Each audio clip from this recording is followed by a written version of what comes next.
ating sleeves. So ano kaya magandang solusyon dyan? At isa sa mga pinaka-paborito ko, eto, yun, si Firefly. Kaso yung vehicle niya nandoon sa kabilang bahay. Pero isa ito sa mga pinaka-astig na Firefly na nakita ko. Hindi ko na pinakawalan to noon. Nabili ko to ng 2019.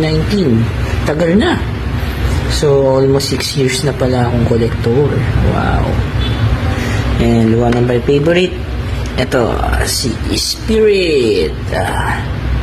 Yan, from Pursuit of Cobra. Yan, oh. Grabe, nakakamiss sila. Yan, tingin-tingin lang muna tayo. Pagka nakakaramdam na tayo na medyo na ano na tayo, na exhaust na tayo sa ating mga work. Yan, makikita natin yan. Siyempre, number 1 na ating kontrabida. Yan, si Cobra Commander. Alright. Si Cobra Commander. At ang paborito ko sa lahat, ang pinaka-paborito kong bilhin, yan, si Storm Shadow. Alright, di lang